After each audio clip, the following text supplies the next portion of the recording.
Hi everyone, I'm Charlie. Welcome back to my channel. 嗨，大家好，我是查理胖胖，喜欢我记得订阅哦。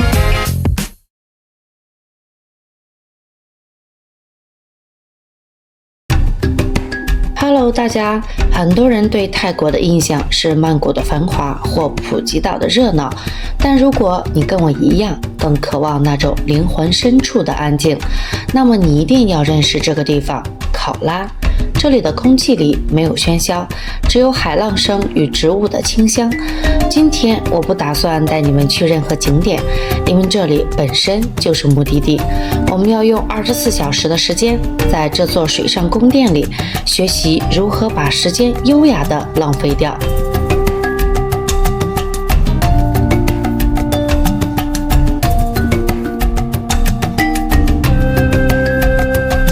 在 JW， 如果你只把时间留在那个全东南亚最长的泳池，那就太可惜了。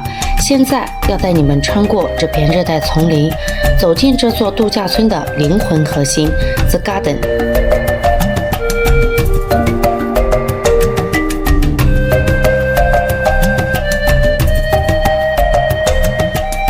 这不只是一座装饰用的花园，它是这间饭店实践 Farm to Table 产地到餐桌美学的秘密基地。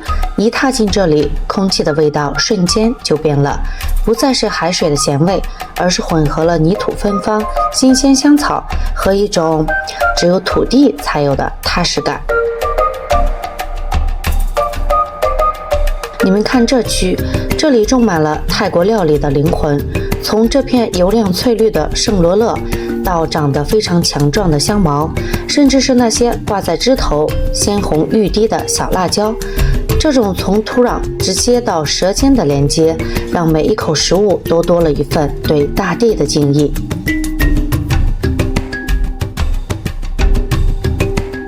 在这里散步，你会不自觉地放下手机，去听虫鸣，去看叶片的脉络。我觉得在忙碌的自媒体生活里，这种与土地对话的时刻特别奢侈。它提醒了我，无论我们跑得再快，最后都还是要在自然里找回平衡。度假的仪式感绝对是从这顿早餐开始的。走进 Waterfront 餐厅，你会先被一种混合了刚出炉面包香和泰式新香料的气味包围。首先，我一定要带你们看这个碳水天堂，他们的烘焙区非常惊人，那个可颂咬下去的声音脆得非常有层次。接着是我的最爱泰式现煮汤粉站。在泰国，早餐没喝到热汤是不完整的。看师傅利落地烫着河粉，加上几片道地的烧肉，最后灵魂的一步是那一勺鱼露和生辣椒。这一口热汤下去，那个辣味跟鲜味交织，真的会让你觉得，对，我在泰国。别忘了还有这里的 Signature Omelette， 师傅在铁板上熟练的翻动，里面包满了起司、火腿跟各式时蔬，切开来那个流心感简直是犯罪。考拉早晨的风还是凉凉的，听着远处的浪声，配着这顿早餐，我觉得这才是度假该有的频率。住在2楼，那种视觉的开阔感是完全不同的。一进门，温润的木质色调让人瞬间放松。卫浴空间依旧是 JW 的高品质，卧室区的大床依然是那种陷进去就起不来的5星级睡感。但这间房最精华的亮点在这边，虽然没有1楼的直通泳池，但2楼的阳台提供了一种极致的私密美学。坐在这张宽敞的户外沙发上，你可以俯瞰整个度假村。吃饱后，我决定开启我的水上探险。2.4公里听起来只是一个数字，这座全东南亚最长的泳池简直就是一座巨大的水上蓝色绸缎。它优雅地把所有客房串联在一起，我特别喜欢穿梭在热带植被与泰式建筑之间的感觉。在 JW 游泳这件事变得很不一样，你不需要像在一般饭店那样来回折返跑，你只需要顺着水道一直游，感觉像是没有尽头一样。游累了，不需要上岸，直接滑到池畔酒吧，点一杯冰镇的椰子水或调酒，半个身体浸在清凉的水里，手里握着冷饮，这就是我心中考拉最正确的开启方式。要来饭店的水上游乐区，这里不只是小孩的天堂，连我这个大孩子都玩疯了。这个旋转水滑梯速度比想象中快，冲进水里的那一刻真的超舒爽。饭店还安排了很多水上活动，像是水上排球或是水上篮球，就算是不认识的人也能玩成一片。这种充满生命力的氛围，平衡了度假村那种静谧的质感。无论你是想挑战体力，还是只想在水喷泉下消暑，这里都能满足你。中午如果不吃太隆重，我强烈建议来泳池边的沙拉餐厅。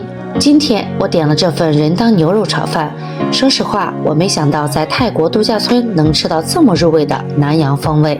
炒饭本身粒粒分明，每一粒米都被人当酱汁包裹着，那种微辣中带着坚果香气的层次感在舌尖爆炸，真的太开胃了。穿过饭店的椰林，会发现另一片完全不同的世界。这里不是泳池那种设计过的精致，而是安达曼海最原始、最温柔的样子。我脱掉鞋子，脚掌踏进这片像奶粉一样的细碎沙滩。考拉的海跟普吉岛很不一样，这里少了一份喧嚣，多了一份属于大地的静谧。你看这浪花一层层的推过来，再缓缓退去，那种节奏感非常疗愈。我喜欢沿着海岸线一直走，什么都不想，让脚趾感受沙子的温度和海水的冰凉。这种时候，你会觉得大自然有一种魔力，能把那些心里的杂音一点点的带走。很多人怕晒黑，但我反而觉得这种暖洋洋的温度是最好的维他命 C。以前度假总觉得要拍很多照，要去很多点才划算，但长大后才发现，能像现在这样心安理得地躺在海边，什么都不做，什么都不想，这才是最高级的奢华。在考拉的海边，我学会了如何跟自己相处，也学会了如何把时间还给大海。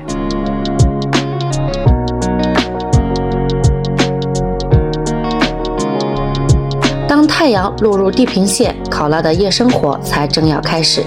如果你跟我一样周末入住，在 Olive 餐厅的意式自助晚餐就是这趟旅行的最高潮。一走进去，你会先被那种现烤披萨与熟成起司的香气包围。首先，你绝对不能错过他们的前菜区，整排的帕玛火腿切得薄如蝉翼，配上饱满的莫扎瑞拉起司和新鲜无花果，那是经典的意大利味道。再来是海鲜控的战场，这里有无限量供应现处理的鲜甜龙虾、肥美的生蚝跟大虾。我拿了一盘龙虾，肉质扎实弹牙，不需要过多调味，淡淡的海盐与奶油就能带出那种天然的鲜甜感。但真正的重头戏在这边，你们看这座巨大的帕玛森起司轮，师傅会将煮得恰到好处 Q 弹的意大利面丢进去，用起司本身的余温让面条挂满浓郁的奶香，每一个面条都被厚厚的起司包裹着，入口后那种咸香入味的滋味，我真的愿意为它再多跑5公里。在这种半开放式的露天环境，耳边是远处的浪涛声，手里是一杯冰镇的白酒，配上意大利主厨现切的乐眼牛排。这一刻，我真的觉得生活中的那些琐事都被这片温柔的夜色与美食给疗愈了。在 Olive 吃饭，不只是填饱肚子，更像是在考拉体验一场意式的浪漫公路旅行。在丰富的晚餐之后，饭店安排了一个让我非常心动的活动——海边颂钵。在完全没有人烟的深夜海滩，当颂钵的第一声响起，那种低频的共振会直接穿透你的胸腔。随着声音的起伏，我感觉大脑里的那些繁杂、焦虑，好像都被这声音给洗涤干净了。在安达曼海的浪涛声中，这是一场关于能量的对话。这一刻，我觉得自己不再是那个忙碌的内容创作者，我只是宇宙中一个平静的粒子。这种深层的放松是任何按摩都无法取代的。在 JW Marriott 考拉的这24小时，我找回了一种久违的节奏。我们太习惯快到忘记感官的初衷。在这里，你可以划船去吃午餐，可以在起司与海鲜中放纵，可以在泊声中找回平静。度假的意义不就是这样吗？不是为了去过景点，而是为了在世界的某个角落重新遇到那个完整且放松的自己。好了，这就是我在考拉的一天。如果你也需要一段逃跑的时间，来这里吧。我是查理，我们下期影片见，拜拜。如果喜欢我的影片，欢迎订阅、点赞、分享。